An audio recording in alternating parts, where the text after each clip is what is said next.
Serie titulada Conociendo los tiempos del fin, donde estamos analizando profundamente en la Biblia realmente en qué nos encontramos y cómo podemos demostrar sin ningún lugar a dudas que realmente nos encontramos en la última generación. Y una de las cosas más importantes que tenemos que entender los cristianos es que es el tiempo de volverse a Dios. Es el tiempo de tomar en serio a Dios. La Biblia está llena de advertencias, como Mateo 7, en aquel día me dirán, Señor, Señor, hablamos lenguas, hasta demonios echamos, hicimos milagros, a muchos les hacíamos y se caían, etcétera, etcétera. Y les diré, nunca los conocí, porque nunca hicieron mi voluntad. Entonces, hacer la voluntad de Dios es creer que lo que la Biblia dice es verdad. Y si tú vienes a un estudio de francés, o a un estudio de hebreo, o de italiano, o vas a la escuela a estudiar geografía, imagínate que el maestro sepa que no llevaste tu libro de geografía, o tu libro de historia, o de civismo, o de todos los libros, ¿verdad? En mis tiempos que teníamos la mochila cargada como con 10 libros. Entonces no podía, nos sacaba de la clase el maestro en aquel tiempo. Entonces venía la Biblia, venía el domingo a la iglesia y no traer el libro. Pues ¿a qué vienes, no? Pues nomás vengo a oír. Vengo a escuchar nada más. Pero cuando tienes la Biblia en tus rodillas y hablando el predicador, pero es que como están los versículos ahí en la pantalla, ¿para qué traigo ya la Biblia? Porque si no la aprendes a manejar, a ver el libro de Amós, me voy al índice, Amós página 1195, la busco rápidamente y me doy cuenta que comienzo a manejar mi Biblia y comienzo a descubrir dónde se encuentran en el Antiguo los Salmos, que está a la mitad de la Biblia, los Proverbios, el Apocalipsis, y no andas buscando Génesis en los Evangelios. Entonces, esta es la razón por la cual el cristianismo se encuentra como se encuentra. Ahora, fíjense ustedes, la segunda prueba, si mañana yo le pregunto a cualquiera de ustedes que no trajo la Biblia hoy, ¿me puedes hacer llenar una hoja tamaño carta en un resumen de lo que oíste ayer en la conferencia? No llenan ni la mitad de la hoja. Porque es más difícil recordar que estar escribiendo o tomando notas o estar en contacto con la Biblia o con el libro de geografía o de historia o con la materia que tengas que escuchar. Cristianos, familia de Dios, pónganse las pilas. Ya estuvo suave solamente de venir a calentar una silla el domingo sin tener en cuenta las grandes responsabilidades que tenemos como hijos e hijas de Dios. En la Biblia encontramos dos patrones que nos muestran claramente que Dios tiene en su plan cósmico de los tiempos cronología, porque dice yo soy el primero, yo soy el postrero, desde el principio hasta el fin. Entonces, el Dios de los cielos, creador del universo, el maestro de maestros, el sabio de los sabios, cuyos pensamientos no son otros pensamientos, tiene un plan. Y tiene un plan secreto. Por ejemplo, para darles rápidamente esto como un ejemplo, para no ser redundante, Satanás no sabía el plan de Jesucristo. Dice en 1 Corintios capítulo 2, si los príncipes de este mundo, o sea, está hablando de los principados satánicos, hubieran sabido que Judas no iba realmente a funcionar y que matando a Cristo se les iba a devolver el tiro por la culata, nunca Satanás se hubiera metido a Judas, ni hubieran crucificado a Cristo, ni el diablo hubiera asusado a los líderes religiosos para que lo crucificaran. ¿Por qué? Porque aunque sabían que venía el hijo de David y que algún día vendría un Mesías, no se mencionaba que era el Hijo de Dios. No se mencionaba que era Dios en la carne, aunque de alguna forma Isaías capítulo 7, capítulo 9, nacerá de una virgen, etcétera, etcétera, pero todo estaba muy velado. Entonces, el diablo y los demonios, lo único que sabían era realmente que él era un enviado de Dios, claro, Jesucristo, pero no entendían claramente que en su muerte se encontraba el secreto de su derrota y menos en su resurrección. Y cuando Cristo resucita a los 3 días, qué susto se llevó Lucifer al darse cuenta que ahí fue exhibido, dice Colosenses 2, 14 en adelante, públicamente, como que Cristo venía a vencer y a decirnos que mayor es el que está entre nosotros que el que está en el mundo. Entonces, así la Biblia está llena de secretos y de piedras preciosas escondidas que Dios le quiere revelar a los cristianos, pero no a todos los cristianos. Oiga, ¿de qué está usted hablando? Que no todos somos iguales en cuanto a que somos hijos de Dios. Pero así como en los apóstoles encontramos en el cuadro de la última cena a uno nada más de los 12 apóstoles recargado en el pecho de Jesús, ¿quién era? El apóstol Juan. ¿Por qué solo a Juan se le retrata en el pecho de Jesús? Porque era el apóstol del amor, el apóstol que él escogió en lugar de los otros 11 estar más cerca de Jesús. Y ese lugar en el pecho de Jesús está vacante. Entonces hay cristianos que están más cerca de Jesús que otros. Son cristianos, pero como Pedro algún tiempo de su vida lo siguen de lejos. Nunca traen la Biblia. Llegan a un hospital a hablarle a una persona, a tu mamá, a tu madrina que se está muriendo, que tiene cáncer, y llega el doctor, ¿alguien puede leer un salmo en un velorio, en un entierro? Y los cristianos, piu, piu, piu.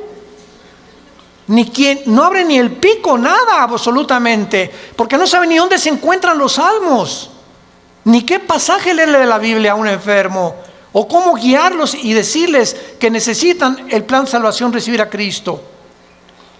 Entonces tú tienes que tener una Biblia en tu coche, otra en el baño, otra en tu oficina, en tu cuarto, en tu taller. Hay otras chiquitas que traen para cuando viajas en el avión, en el autobús, etcétera, etcétera. Tenemos que ser hombres y mujeres de la palabra de Dios. Y hasta que tú tomes esa decisión en tu vida, las cosas van a cambiar como no te imaginas. Porque serás fortalecido como un árbol plantado junto a corrientes de agua, que da su fruto a su tiempo, su hoja no cae, y todo lo que hagas, escúchame bien, todo lo que emprendas, prosperará. Porque el fruto de nuestra prosperidad y nuestras bendiciones vienen de nuestro contacto con este libro. Muy bien, dentro de la cronología del plan de Dios, Dios le dio a Israel la semana de 7 días, 6 días de trabajo por uno de descanso, y al mismo tiempo que Dios creó en 6 días el universo, el 7º de descanso, Dios dice en el Salmo 90, en primera de Pedro, que para Dios un día de 24 horas es como 1000 años. Con mucho cuidado, síganme.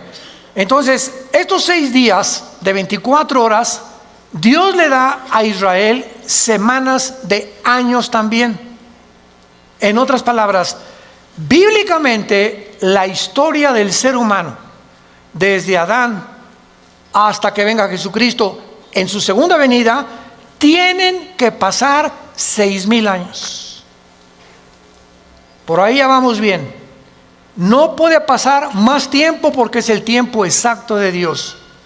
6000 años. Ahora, ¿cómo estamos contando nosotros los años a través de la historia? El impacto de Jesucristo en la historia ha sido tan grande. Señores historiadores, maestros, sociólogos que nos visitan, ateos, escépticos y agnósticos, la historia la contamos desde antes o después de Buda. ¿Antes o después de Mahoma? Antes o después de Zoroastro. Antes o después de Mahatma Gandhi. Antes y después de Cristo y después de Cristo. Es tan grande el impacto de Cristo que divide la historia. Es tan grande que se celebra su nacimiento en Navidad y en Semana Santa su muerte. No hay otro personaje en la historia que haya impactado tanto al mundo como la vida de Jesús de Nazaret. Ahora, este impacto de Jesucristo en la historia nos muestra que no sabemos cuándo nació.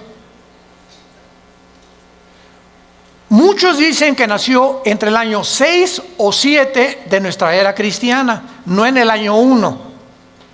Porque de Cristo a nuestros días tienen que pasar, ¿cuántos años?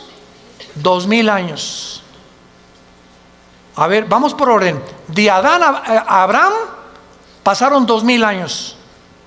De Abraham a la cruz, 2000 años. ¿Cuántos van? 4000. Y de Cristo a nuestros días, 2000 años más, para que se cumplan los 6000 años de historia y entramos al milenio, que es el 7º día de descanso o las vacaciones del cristiano. Por eso son 1000 años el milenio. Entonces, si han pasado estos 2000 años de Cristo a nuestros días, ¿por qué no ha venido? Lógico, ¿verdad? Bueno, vamos a ver algunas razones, y es maravilloso esto. Los judíos, en la Biblia, el año es de 360 días. ¿Lo sabías, verdad?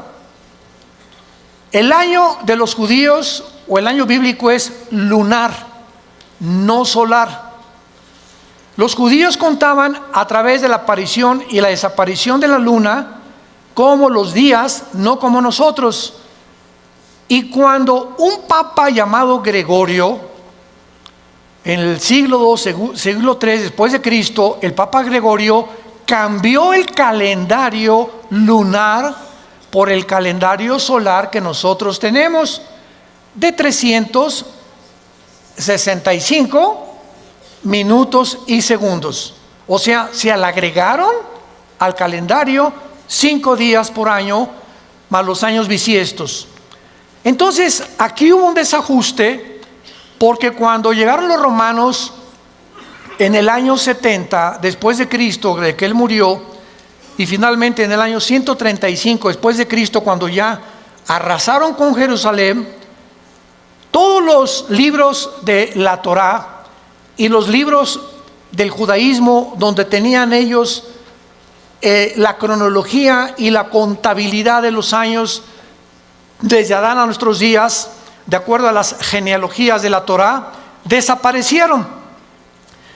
Y después los judíos volvieron otra vez a sacar 2 libros más aparte de la Torá, que se llama el Talmud y el Mishnah. Estos 2 libros no son inspirados por Dios. Inspirado por Dios es la Torá, que involucra los 5 libros de la Biblia. Por eso es Torá. Los primeros 5 libros de la Biblia son el Pentateuco, como se llama, o la Torá, porque son los libros que Dios le dio a los judíos con las leyes de Israel. Pero el Mishnah y el Talmud son interpretaciones de la Torá. Entonces no fueron inspirados por Dios. Y en el Talmud y el Mishnah hay 600 más mandamientos que los judíos tienen que cumplir. Como por ejemplo en el Shabbat. La última vez que mi esposa y yo estuvimos en Jerusalén, ahora los invitamos, vamos a regresar en junio de este año a Jerusalén. Ya van más de 150 inscritos, increíble. Y a ver si nos alcanzan los cohetes de Irán. No. Lo que más me han, los correos que más hemos recibido, ahora que comenzó el conflicto entre Irán y Estados Unidos, que es un conflicto que se inició en 1979. Cuando el Ayatollah Khomeini convierte Irán en la República Islámica de Irán. Antes de 1979, Reza, el Shah de Irán, era amigo de Estados Unidos y no había los problemas que hay ahorita. Pero entra el Ayatollah Khomeini en el 79, se convierte en la República Islámica de Irán y comienza a prevalecer la religión sobre el Estado. Ahora sí que ya no hay ni siquiera separación de iglesia y Estado, ahora es la religión la número uno y los líderes religiosos mandan y gobiernan Irán, no el Estado, el presidente de Irán. Entonces todo comenzó ahí, pero no voy a estar buscando más información acerca al respecto, pero con esto les quiero decir lo siguiente. Desde ese tiempo Irán se convierte en una nación que ha financiado el terrorismo, es declarada la número uno del terrorismo por financiar a un grupo que se llama Hezbollah. Hezbollah significa el partido de Dios, que está financiado por Irán y tiene sus bases en el Líbano. Después Irán comienza a financiar a Al-Qaeda, después comienza a financiar a Hamas de la Franja de Gaza y comienza a tratar de levantar grupos para tratar de destruir la nación de Israel. Sin embargo, en las últimas semanas o meses, esta nación ha cobrado o está resurgiendo en los encabezados públicos precisamente por el conflicto de que ahora la guerra ya no es con miras telescópicas para querer matar a un líder, ahora los matan desde el aire. Impresionante la tecnología a la que hemos llegado, ¿verdad? Ahora puede volar un dron sobre una nación. Escuchen esto, ese dron puede ver una caravana de 10 carros y ese dron sabe y tiene la foto, síganme con cuidado, de la persona a la que están buscando asesinar o eliminar, y el dron pasa y monitorea las 10 carros y sabe en qué carro va esa persona por la foto que trae la computadora. Y en ese momento el dron sabe y ¡rum!, en segundos cae y eliminan ese vehículo, el tren o donde vaya esa persona. Así fue como ha eliminado Rusia, Estados Unidos, Israel a muchos jefes militares o terroristas sin que tengan ya que estarlos esperando con una mira telescópica. Ese es el avance impresionante en que los militares están tomando el mundo y ahora toda la guerra es desde el aire y desde el aire. Por eso dice la Biblia, y vi caer meteoros del cielo, decía Juan, que tal vez, ¿verdad?, son los drones que van a caer y que van a terminar con casi 2/3 partes de la humanidad antes de que Cristo regrese para establecer con nosotros el milenio. Pero el punto es el siguiente: cuando nosotros nos concentramos en la Biblia, nos damos cuenta que estos 6,000 años están a punto de cumplirse y que si hacemos la contabilidad, estamos en el 2020, ¿verdad? Muy bien. Si Cristo nació en el año 33, que es desde que se cuenta su muerte, y no en el año 1, entonces nos encontramos en el 2033. Síganme con cuidado. Suponiendo que nació en ese día, ok, estamos en el 2020. Si los 6,000 años se cumplen dentro de 13 años, quítale 7 años de la tribulación. ¿Cuántos son? Sí estudiaste aritmética, ¿verdad? 33 menos 7, 2006. Y 2006, estamos en 2020. ¿Por qué le quitamos 7 años? Porque estos 7 años de la tribulación nosotros no vamos a estar. Esto está haciendo un cálculo somero sin llegar a un dogmatismo. El hermano Dulce dijo que venía el 2026. Por el amor de Dios, han sacado tantas tonterías como no se imaginan. No estamos dando fechas ni mucho menos, porque el día y la hora nadie la sabe. Pero Jesús dijo que los tiempos los deberíamos de conocer, como lo vamos a ver. Vayamos a Mateo capítulo 24 en el Nuevo Testamento y vamos a partir de aquí para continuar con este estudio precioso de conociendo el tiempo en que nos encontramos. Si siguiéramos esta lógica del 2033 y en el 2006 antes viniera el arrebatamiento de la iglesia, estamos diciendo pues que nos quedarían 5 o 6 años, ¿verdad? Porque podía venir Cristo hoy en la noche o mañana o el 2021, el 22 o el 23, etcétera, etcétera. Pero esto desde la perspectiva somera de un análisis especulativo, lo aclaro, para que nos encontremos y podamos deducir que aunque no falten 5 o 6 años o 13 años, solo Dios lo sabe, repito, porque el calendario judío, ¿saben qué atraso tiene? Si tú le preguntas a un judío, la comparación del calendario judío con el calendario de nosotros es de 250 años. Ellos se encuentran en el año 250 antes que nosotros. Es más, aquí tengo ya la fecha, ¿verdad? En el 2019, ¿verdad? El año judío era de 5.800 aproximadamente. Entonces ahora ellos están más arriba o más abajo por los cálculos del Mishnah y de los libros que se perdieron, y el análisis y las genealogías no pudieron calcular exactamente. Y nosotros bíblicamente, hubo un obispo en Inglaterra llamado Busher, arzobispo Usher, que fue el que dijo que desde Adán hasta Cristo son 4.000 años. ¿Basado en qué?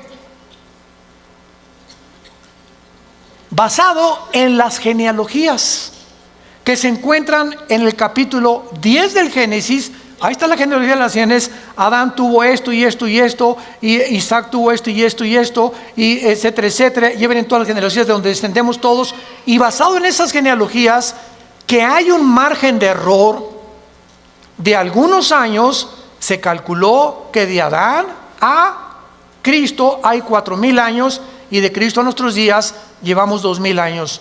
Pero no puede haber más de 25 o 30 años de margen de error. Entonces nos encontramos demasiado cerca, más cerca de lo que nos imaginamos. Ahora bien, otra cosa importante, antes de leer Mateo 24. El rapto de la iglesia, es increíble que haya personas que ya ni en el rapto crean. Yo he escuchado conferencias de personas que no creen ya ni en el rapto. Estamos en la apostasía. Están negando cosas superbíblicas. Si el rapto de la iglesia comienza con la firma del anticristo, autorizando la reconstrucción del templo judío, en el momento que el anticristo confirme Daniel 9, 24 al 27, especialmente el 27, y firme, los judíos tienen derecho a habitar en paz sin que nadie los moleste por 7 años, y pueden reconstruir su templo, ahí, ese día, ese minuto, esa hora, comienza los últimos 7 años que se conocen como el tiempo de angustia de Jacob, el día de la ira de Dios o de Jehová. Y el Nuevo Testamento, segunda de Tesalonicenses capítulo 2, 3 y 4, el día del Señor. El día del Señor no es el día del rapto, el día de Cristo es el día del rapto, el día del Señor es el tiempo de la tribulación, para que sepamos distinguirlo proféticamente a ustedes que les interesa el estudio de las profecías. Entonces, desde ese momento, muchos creen que al firmar el anticristo, el pacto, los cristianos desaparecemos y somos arrebatados. No es así. El rapto puede ser 1 año antes de que el anticristo confirme el pacto. ¿Me van siguiendo con mucho cuidado? El arrebatamiento puede ser 3 años antes de que el anticristo firme el pacto. O puede ser 1 semana y a la semana el anticristo confirme el pacto. Entonces no hay tiempo para poder establecer el rapto, ni el día ni la hora. Viene sin que nosotros lo sepamos. De repente desaparecemos del mundo y pueden pasar 1 año, 2 años, 6 meses cuando comience la gran tribulación. Pero lo que es importante es que cuando la iglesia sea sacada del mundo, Dios regresa a tratar con Israel espiritualmente.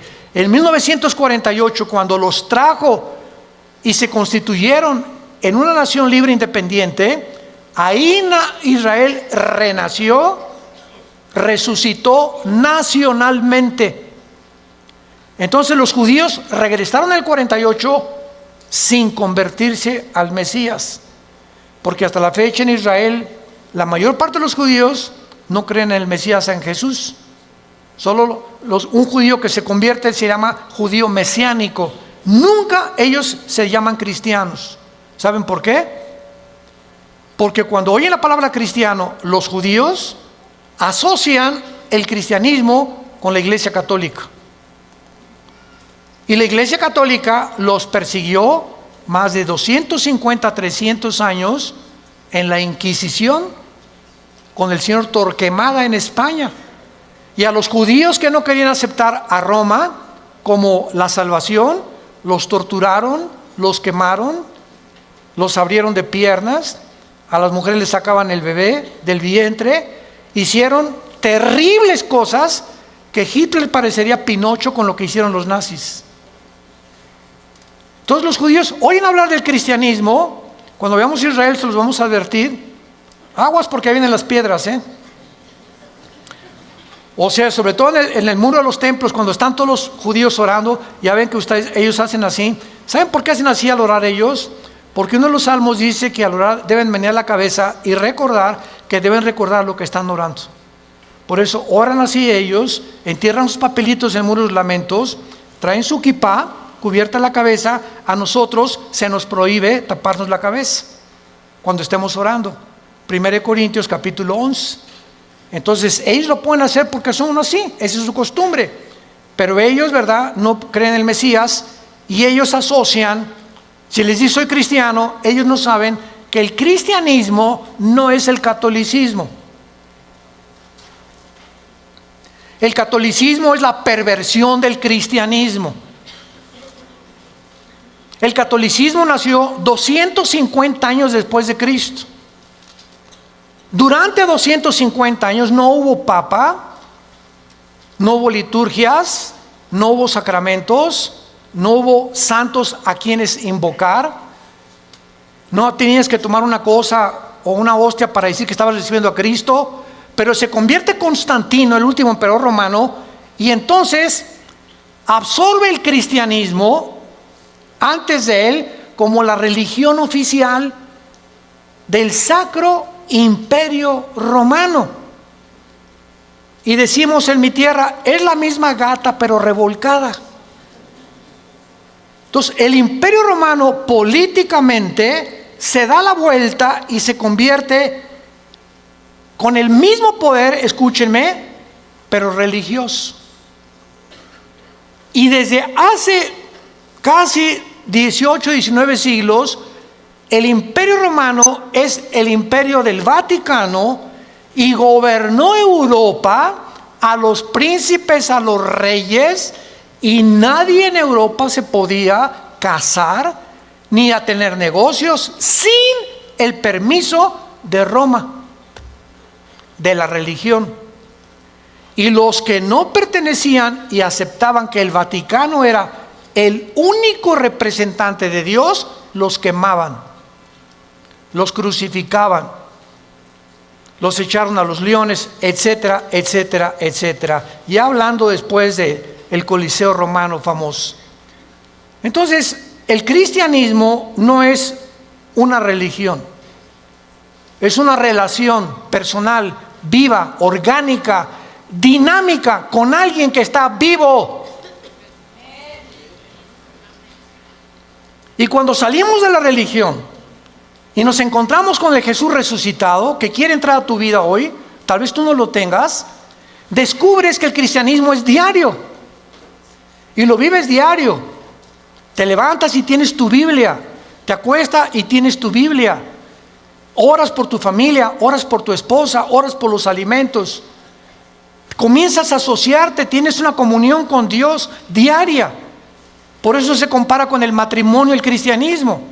Imagínense mi esposa y yo, que me digan 8 meses, Armando, en estos 8 meses que tenemos tú y yo, nos hemos sentado algún día a platicar y algún día tú me has comunicado y compartido tus sentimientos, tus expresiones, cómo te sientes para que yo te conozca más, porque llegamos en la noche y nomás oigo. y te volteas para el otro lado, te vas a trabajar durante todo el día. Es más, nos vamos a un seminario de matrimonios, que es donde nos encontramos otra vez, o de vacaciones, y no nos hablamos, tú con el periódico. Yo no te conozco, tenemos 30 años de casado y no te conozco, eres un desconocido para mí, eres una desconocida para mí. ¿Por qué? Porque nunca descubrieron que el matrimonio es comunión. Es comunión.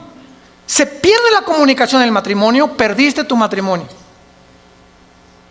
Un matrimonio que no se comunica, que no es tan así, donde una vez a la semana a tomar un café, nos vamos de vacaciones, platicamos, nos damos tiempo el uno para el otro, para conocernos, es imposible que funcione. Se levantan barreras de silencio y ya pasaron un mes y tu esposa tiene cara de la jeta. Y nosotros hoy, pero ¿qué le he hecho? Es que hay tantas cosas de ellas que les molestan de nosotros. Pero ¿cómo vamos a descubrirlo si nunca, oye, mi amor, tienes tu jetita linda, dorada, parece una princesita pero con jeta? Dime qué te pasa, ¿verdad? Y a las mujeres les encanta.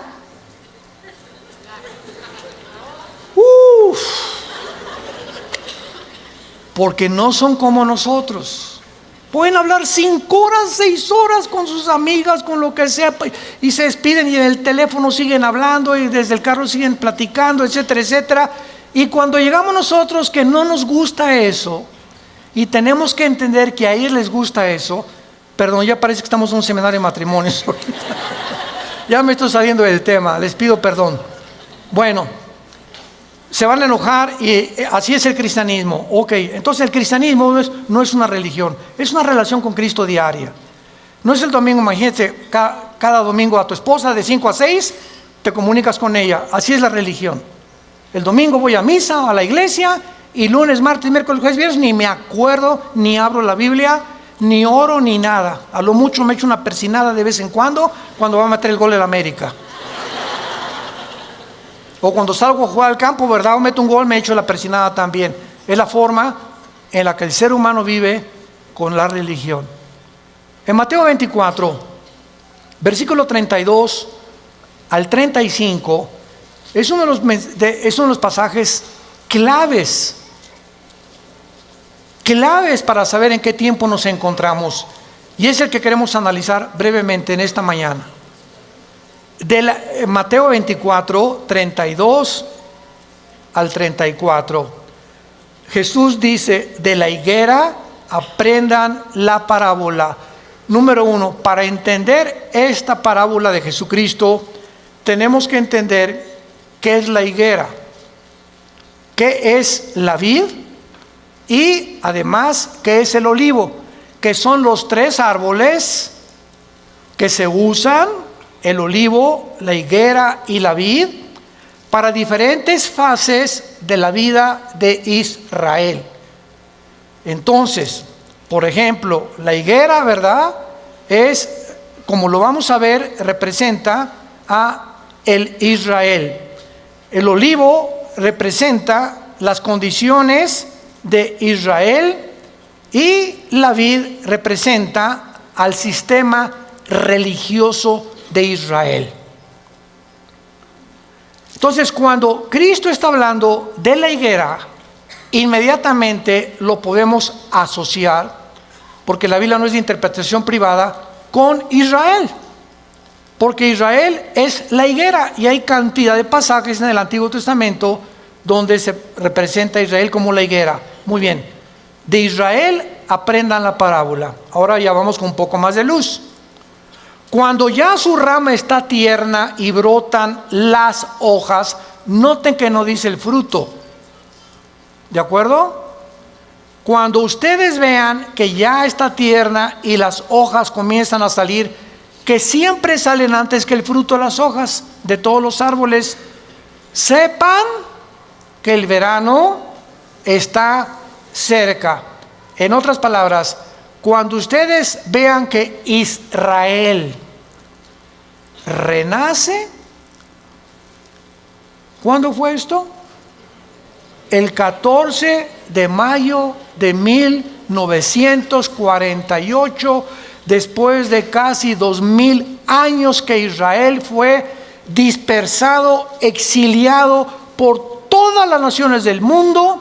El milagro más grande de la historia es Israel, porque es la única nación en toda la historia que en un día se constituyó libre, soberano, estado independiente. Nunca en la historia nadie había podido levantarse o formarse como una nación, porque las naciones necesitan una constitución, necesitan o una república, o qué ideología vamos a tener, o para muchos años para que se forme una república como México, Revolución Mexicana, y Pancho Villa se pelea con Zapata, en el norte, Zapata en el sur, se junta, matan a Álvaro Obregón, viene la revolución, todos los Porfirio Díaz y todo lo que pasó, y poco a poco se va formando una república, y viene la constitución, etcétera, etcétera.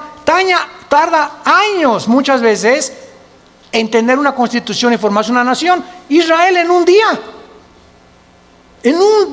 se forma toda la constitución de Israel. Por eso es un milagro. Cuando vean ustedes esto, versículo 33, cuando vean todas estas cosas, ¿qué cosas?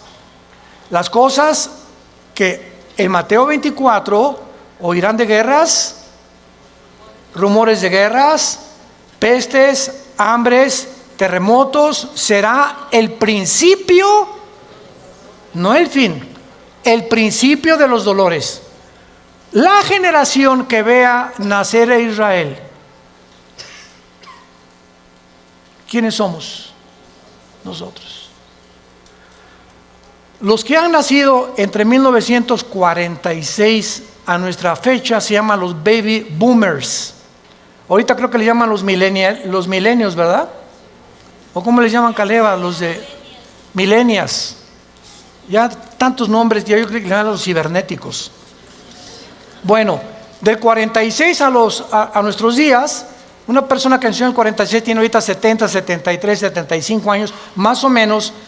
Dios dice que los que vean estas cosas pasando, conozcan que está a la puerta. De cierto les digo, no pasará la generación de los baby boomers. Versión de Alducin.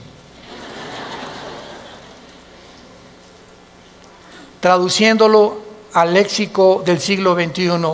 No pasará la generación del 48 hasta nuestros días, hasta que todo esto acontezca. Más claro Jesús no podía ser. Ahora muy bien, ¿cuánto es una generación? El Salmo 90 y 1 de Pedro capítulo 3 dicen que una generación es aproximadamente entre 80 y 90 años de edad. Dice los más fuertes 85, 90. Porque sabemos que antes del diluvio pasaban hasta los 500. Noé a los 500 años fue papá. ¿Se imaginan? Matusalem a los 969 años es el personaje más grande que ha vivido, más que tu abuelito y el mío. Matusalem, 969 años. Viene el diluvio, cambió todo. ¿Y saben por qué se redujo la edad? Porque si Dios nos hubiera dejado vivir más tiempo, ya nos hubiéramos matado como las ratas. ¿De qué estoy hablando? Agarra un cuarto de 5 metros por 5 metros y mete 50 ratas. Van a vivir un mes. Redúcelo a la mitad. Van a vivir 15 días porque se matan más rápidamente. Y mientras más lo reduzcas, más rápido se muerden unas a otras. Mientras más grande el espacio, más tiempo viven. Entonces, así nosotros, Dios tiene que reducir más y más nuestra vida, porque mientras más querramos vivir, si así con 80 años de edad estamos al punto de una tercera guerra mundial, ahora imagínense que Dios nos hubiera concedido que viviéramos más tiempo. Entonces, por la misericordia de Dios, se redujo la vida en los más robustos, 85, 90 años. En el caso de mi familia, mis abuelos maternos de 97, 95 años murieron. En el caso de mi paterno, mi abuelo murió de 90, mi abuela de 95. Muy bien, veamos ahora estas cosas. Las hojas representan el nacimiento o el renacimiento nacional de Israel, porque regresaron en el 48 sin convertirse. ¿Cuándo Israel se va a convertir al Mesías? Romanos 11, 25 y 26. Apocalipsis capítulo 7, cuando Él selle a 144,000 judíos, y ellos en el tiempo de la tribulación, nosotros ya no estamos aquí. El más grande avivamiento de Israel se convertirá cuando Jesucristo venga al final. Y cuando Él venga al final, todo Israel será salvado. Desde luego los que creyeron en Jesús como el Mesías. Entonces, es importante esto, ¿verdad? Porque las hojas representan el renacimiento de Israel de 2000 años y el nacimiento de la generación de la higuera. Cuando Israel se convierta, entonces el Israel será el fruto de la conversión, porque por el árbol, por el fruto lo conoceremos a un árbol. Si es un árbol de naranjas, da naranjas; si es un árbol de manzana, da manzanas. Ahorita Israel no ha dado fruto. ¿Cuál es el fruto? Amor, gozo, paz, benevolencia, que produce ¿quién? El Espíritu Santo. Y ellos no tienen a Ruach el Kadosh, al Espíritu de Dios que tiene la iglesia que Dios nos ha dado. Muy bien, ahora es importante que veamos en el capítulo 21 de Lucas algo sensacional, algo asombroso acerca de esto. Porque aquí hay una señal que es la siguiente: si Israel no hubiera regresado en el 48, no sabríamos qué tan cerca estábamos del rapto. Tenía Israel que regresar en el 48 a la Biblia, porque desde el 48 que regresó Israel a la Biblia, se puede cumplir el rapto. Entonces, el hecho que hayamos nosotros sido la generación que esté contemplando este milagro de Israel en el 48, nos habla que el tiempo está ya contado. Si Israel no hubiera regresado, el anticristo que iba a perseguir. ¿Me están siguiendo? Si Israel no hubiera regresado, ¿quiénes iban a reconstruir el templo? Si Israel no hubiera regresado, ¿a quiénes 144,000 hubiera Dios en el capítulo 7 de Apocalipsis ungido con el Espíritu Santo? Entonces, Israel tenía que regresar para que las profecías de los últimos tiempos se cumplieran. Y tú y yo somos los testigos. Antes del 48, nadie sabía ni se imaginaba que Israel iba a regresar. Fue un milagro de la historia. Y el rapto lo mismo. No sabemos ni cómo, ni cuándo, ni a qué hora, pero va a ser algo que ya se puede cumplir porque Israel está en su tierra.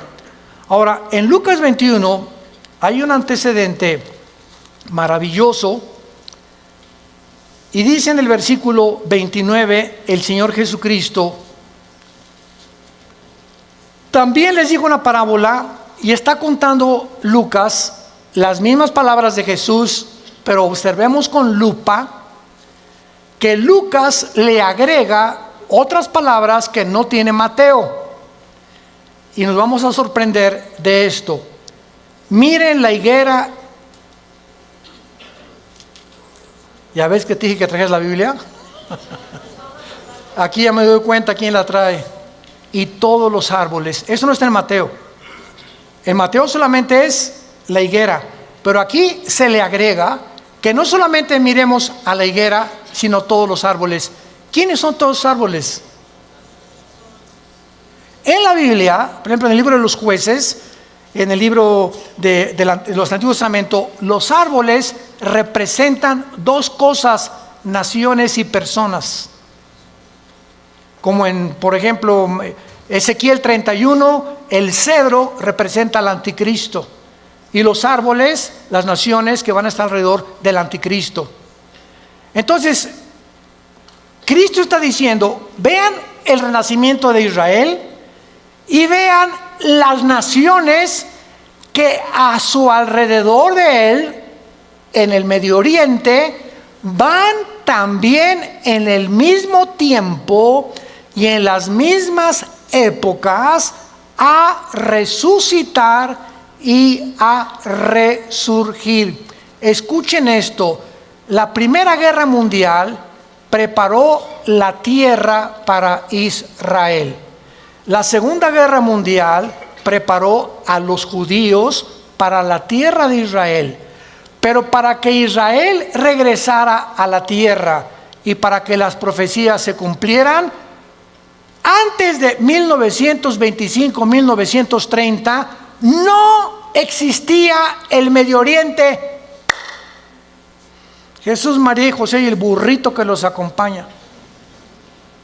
Las naciones que se encuentran ahorita en el Medio Oriente no existían antes de 1930. Escuchen ustedes lo siguiente. Estos árboles son las naciones que surgieron en el mismo periodo. El Líbano, 1920. Siria, 1920. Turquía, el Imperio Otomano turco sale y Turquía se convierte en una nación. Arabia Saudita, 1932. Irak, 1932. Jordania, 1946. Israel, 1948. Egipto, 1952. Todas estas naciones necesitaban primero que Israel surgiera, porque Israel iba a ser el centro de las profecías para que se cumpliera la venida de Jesús. Mire la higuera y todos los árboles. No pasará esta generación hasta que todo esto suceda. Es sorprendente observar que el Medio Oriente visible, tal como lo vemos ahorita, fue formado en el siglo XX.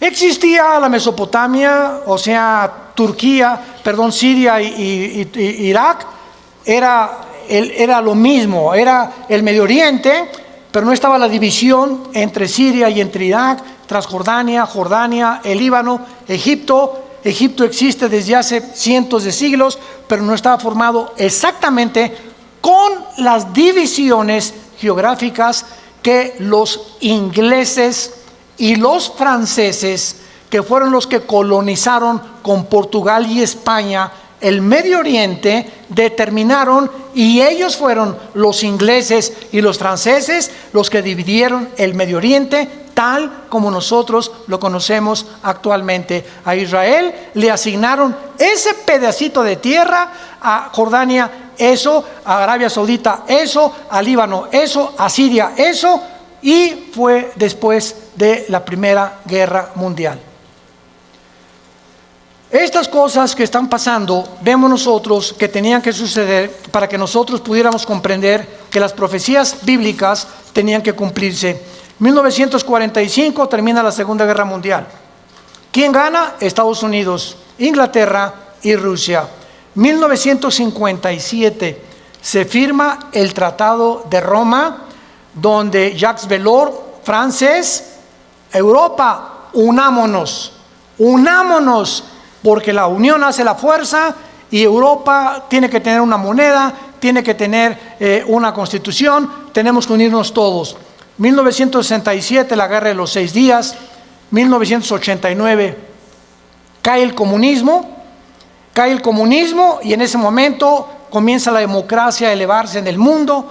1992, el Tratado de Maastricht forma la Unión Europea. En el 2016, Inglaterra dice a la Unión Europea, ahí nos vemos el Brexit.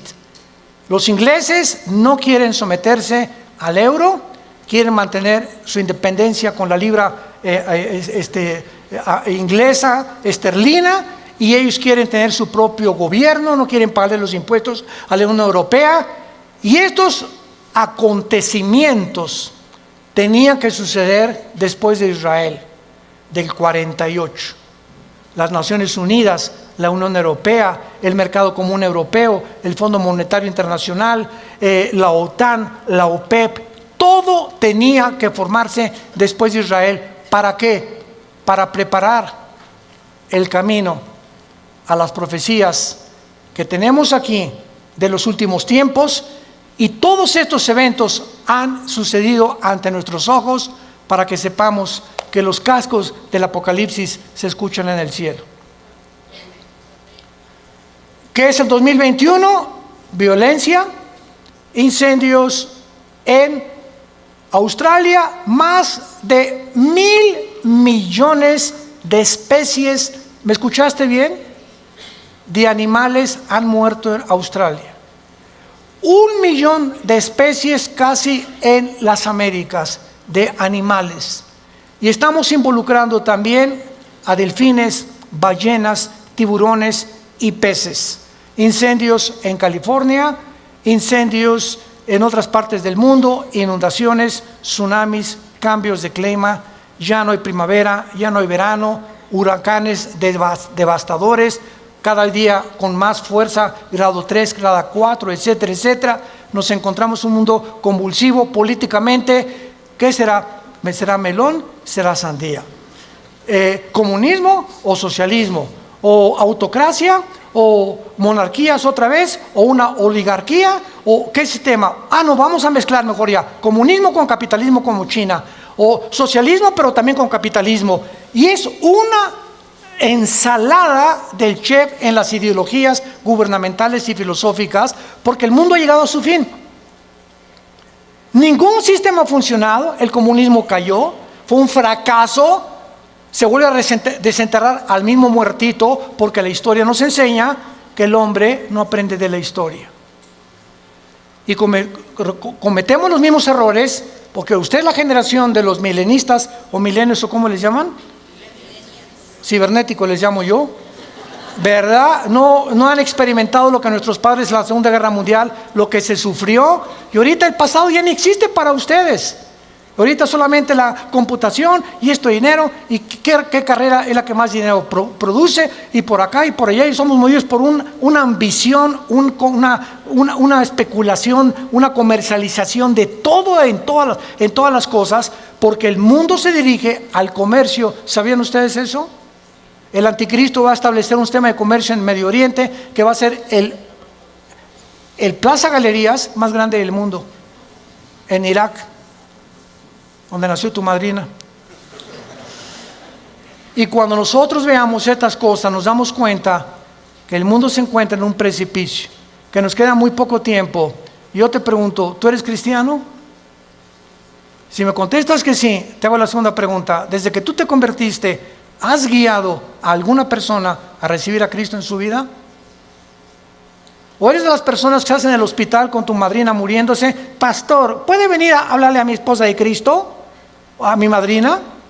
Y entonces, ¿que tú no le puedes dar un versículo de la Biblia o compartir el plan de salvación? ¿No sabes cómo guiar a tu madrina en agonía a que reciba a Jesucristo en su cama? Tienes que recurrir al pastor. Se murió. ¿Puede venir al funeral para predicarles de Cristo? ¿No lo puedes hacer tú? Claro que vamos, porque es nuestra responsabilidad de los pastores. Pero ojalá que se levantaran más familias ya con un liderazgo, con la convicción profunda de que es lo más importante que el ser humano pueda tener, regresarse a Dios y pedirle perdón por tus pecados. ¿No lo quisieras hacer tú en esta mañana?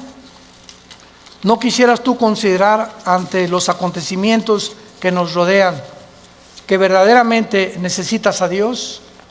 Que tú no puedes ya seguir jugando a la matatena con el cristianismo, ni creyendo o engañándote, que es peor. Porque una persona engañada no sabe que está engañada porque está engañada. Entonces, para que alguien sepa que está engañado, tiene Dios con la Biblia que decirle: estás mal. Tú crees que eres, pero no eres más que un pobre, desventurado, miserable y desnudo pecador que tiene necesidad. Que unja tus ojos con colirio, como la iglesia de la Odisea en Apocalipsis capítulo 3, y que tengas una relación conmigo todos los días. Que te levantes en la mañana y lo primero que hagas: mi alma tiene sed de Dios. Como el siervo clama por las aguas, mi alma tiene sed de Dios. ¿Hay esa pasión por Dios en tu vida? ¿Buscas a Dios con todo tu corazón? ¿Vienes al domingo y ya traes tu Biblia? ¿Ya te cayó el 20? ¿Realmente estás convencido que esto es lo que realmente Dios quiere para tu vida? Despiértense, porque el día está amaneciendo y tenemos que recurrir a las promesas de Dios para saber que no todo el que me dice Señor, Señor, sino el que hizo mi voluntad. Te damos gracias, Padre, en esta mañana por tu palabra.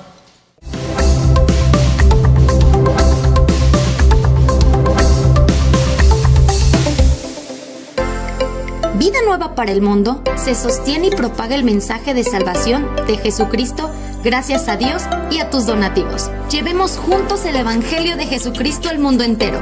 Realizamos eventos, seminarios, congresos y diferentes programas para dar a conocer el mensaje de salvación y el poder de nuestro Señor, transformando y edificando vidas de mujeres, hombres, niños alrededor del mundo. ¿Qué pasa cuando decides hacer tu donativo? Aunque no puedas llevar la palabra personalmente a todo el mundo, de esta forma lo estás haciendo. Con tus donativos o aportaciones, estás sembrando y formando parte de lo que Dios está haciendo en su obra. Estás ayudando a traer luz a la oscuridad, paz al conflicto y esperanza a los que no tienen ninguna. Dona desde México.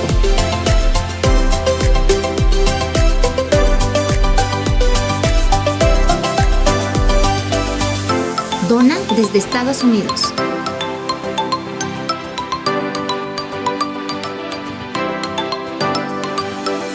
Para el resto de donaciones de otras partes del mundo, www.vidanuevaparelmundo.org.mx/dona.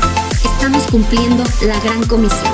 Por tanto, vayan y hagan discípulos a todas las naciones, bautizándolos en el nombre del Padre, del Hijo y del Espíritu Santo, enseñándoles que guarden todas las cosas que les he mandado.